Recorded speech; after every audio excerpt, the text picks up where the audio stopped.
Valerio, I'm a photographer, and my dream was to travel around Europe and come back with a message of peace. My dream came true.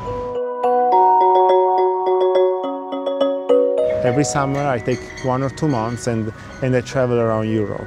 Usually I zigzag along the border and I look for interesting images that gives a different visual of the borderline. When we say borderline today, we often think about a wall, customs, guards, police, controls, and I want to give a completely different image of the borderline. I want to give an image with beautiful landscapes. Sometimes there is nothing.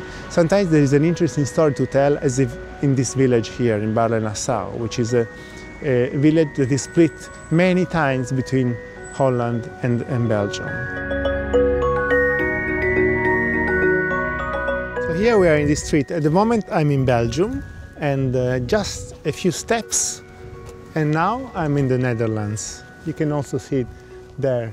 The signs are different between the two countries, but there is nothing else that shows, in fact, that there is a borderline between these two countries. I can freely walk from one country to the other, even if this house is in the Netherlands and this one is in Belgium. I started the project because I saw a picture of a French photographer, Henri Cartier-Bresson, and it was a picture of a custom house between France and Belgium that was shot in the 60s. And in 2007 I went to the same place to see if the custom house was still there. And I found it, but it was completely abandoned, in fact. So that gave me the idea of a project on the abandoned borderlines of Europe.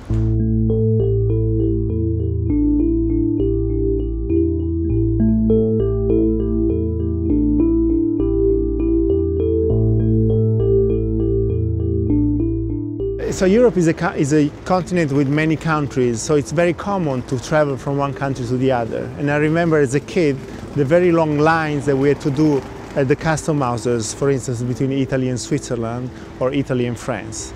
And this was really hard, in fact, because you could wait like 1 hour to go in a place that is just a few kilometers from where you live.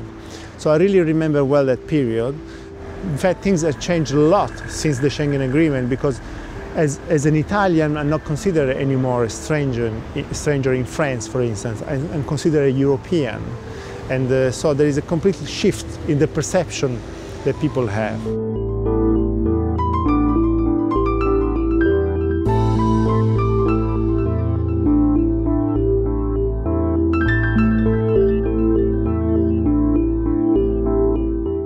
You can also see the signs here, the numbers. This is the Dutch colors, and here you have a small Belgian flag.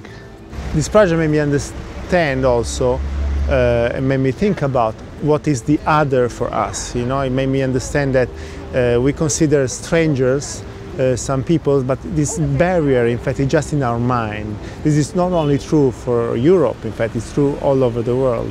We need to think about somebody who is another, and so we give them the word stranger.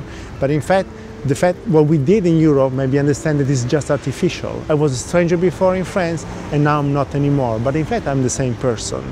And so this big barrier that fell in Europe made me understand that it can fall, in fact, anywhere in the world.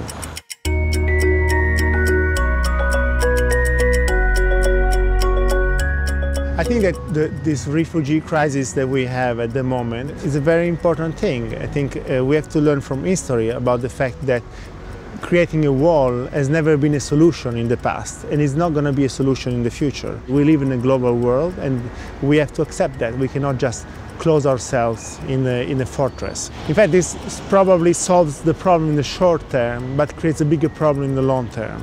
So if you want to really solve the problem, we have to face it now as a long-term problem.